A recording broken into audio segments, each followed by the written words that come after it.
Halo, halo sobat, apa kabarnya semua? Saat ini kita berjumpa kembali di channel YouTube saya ya, di channel Rotua Lumbanturuan.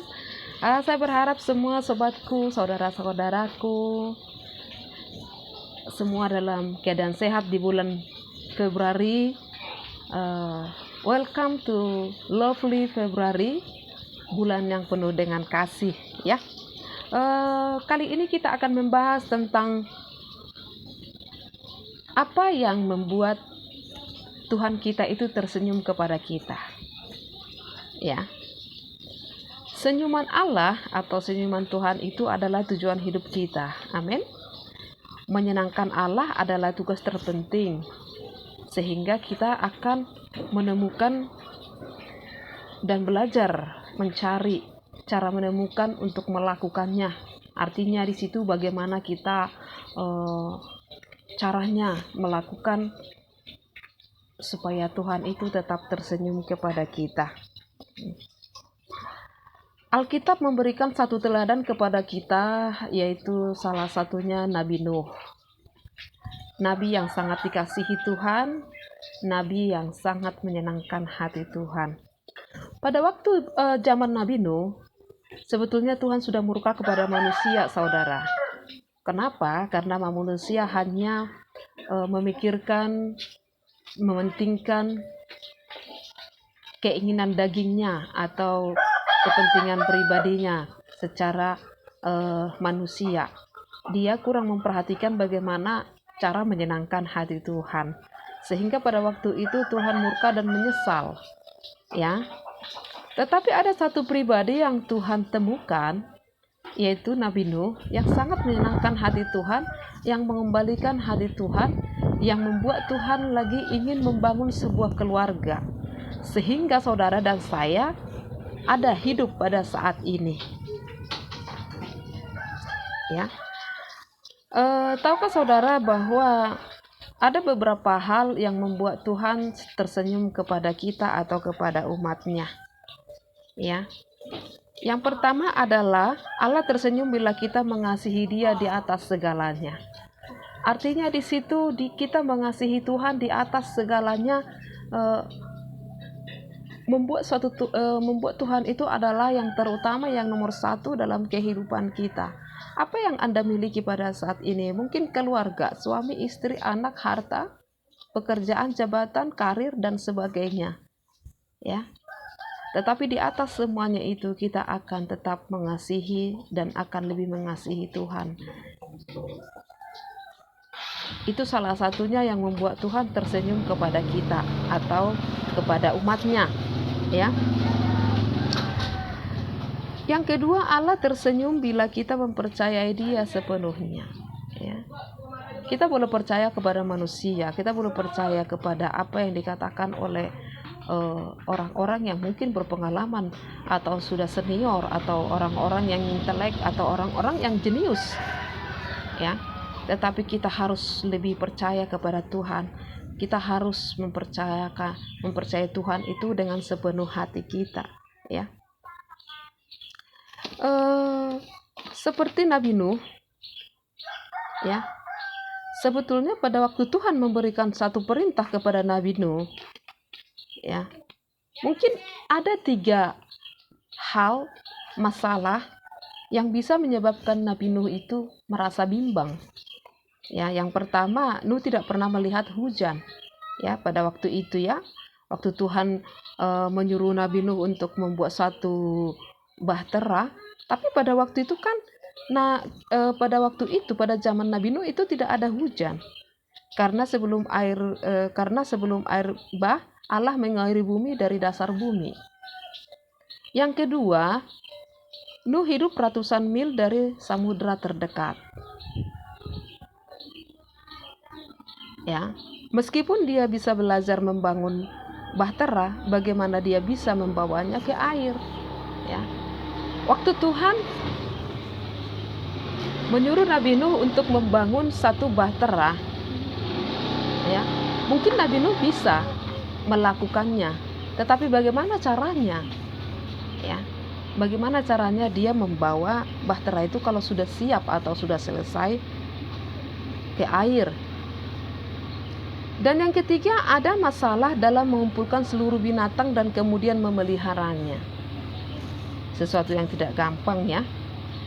Tetapi Nuh tidak mengeluh atau membuat alasan. Dia mempercayai Allah sepenuhnya dan hal tersebut membuat Allah tersenyum. Ya. Tahukah saudara, mempercayai Allah itu artinya mempunyai iman dan menaruhkan iman sepenuhnya ke dalam Tuhan.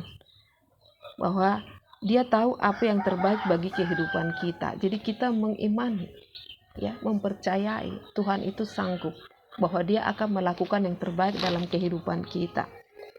Yang ketiga adalah Allah tersenyum ketika kita menaati Dia sepenuhnya. Menjadi orang yang taat mungkin tidak gampang ya saudara ya. Tapi enak tidak enak. Dalam keadaan apapun, dalam keadaan suka dan duka, keadaan tidak punya uang atau punya uang, keadaan diberkati atau tidak diberkati, ya, keadaan masih beres mungkin usaha atau pekerjaan, atau mungkin apalagi di zaman sekarang sedang kena PHK, atau usaha tidak berjalan seperti yang kita impikan, ya, bahkan mengalami krisis. Ya. Tapi di sini dikatakan Allah tersenyum ketika kita taat, ya. Kita belajar taat, mempercayai Dia, menaruh segala pengharapan kita, ya. Kita tidak mencari Allah lain, kita tidak mencari Tuhan lain, kita tidak mencari pertolongan ke tempat lain, tapi kita taat, ya, taat melakukan apa yang Tuhan mau dalam kehidupan kita. Itu akan membuat Allah tersenyum kepada kita. Allah tersenyum bila kita memuji dan bersyukur kepada Tuhan secara terus-menerus. Artinya di situ seperti yang saya katakan tadi, ya, dalam keadaan apapun, dalam keadaan suka dan duka, enak tidak duka, enak atau tidak suka, diberkati atau tidak diberkati, tetaplah memuji Tuhan dan belajar mengucap syukur dalam segala hal. Karena lewat ucapan syukur Anda, lewat ucapan syukur kita, maka di situ Tuhan akan bekerja dengan caranya, yaitu mujizat yang tidak bisa dilakukan oleh manusia. Tuhan akan melakukan itu buat kita, ya. Apa yang tidak bisa kita lakukan, kalau kita belajar mengucap syukur, maka Tuhan bisa menjadikan segala sesuatunya itu menjadi nyata, ya. Dan yang keempat adalah Allah tersenyum bila kita menggunakan kemampuan kita. Artinya di situ talenta apa yang kita miliki, saudaraku, pada saat ini. Setiap manusia Tuhan kasih talenta. Orang yang boleh dikatakan dia minus atau ada mempunyai kekurangan lah mungkin dalam salah satu fisiknya, ya. Artinya kurang normal. Tuhan kasih minimal satu talenta buat setiap manusia, ya.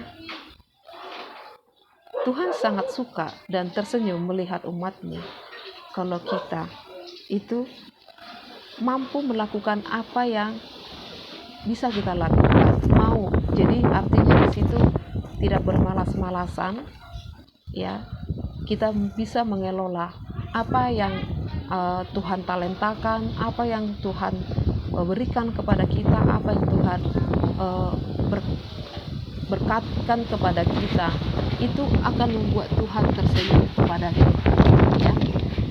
Allah tersenyum bila kita menggunakan kemampuan kita. Jadi di sini saudaraku, pada saat ini kita diingatkan kita harus tetap belajar dan terus belajar sebagai anak-anak Tuhan untuk menjadi orang yang mampu membuat Allah itu tersenyum, supaya hidup kita juga terpelihara dan kita sebagai biji mata Tuhan. Apapun yang terjadi dalam dunia ini, tidak akan satupun yang bisa menyentuh biji mata Tuhan tanpa seizin Tuhan. Karena apa? Kalau saudara dan saya hidup dalam sesuai dengan firman Tuhan, maka Tuhan yang akan memelihara kita. Oke sobat, lakukan yang terbaik pada Tuhan. Belajarlah untuk selalu membuat Tuhan tersenyum dalam kehidupan saudara dan saya. Dan biarlah ini adalah satu pedoman hidup bagi kita pada saat ini, di masa pandemik ini. Lihatlah, Tuhan tidak akan pernah membiarkan kita berjalan sendiri. Terima kasih sudah menonton live saya. Dan saya mohon untuk dibantu untuk di like, di share, dan juga di subscribe ya di channel YouTube saya Rotua Lomban Teruan. Terima kasih dan God bless. Wassalam.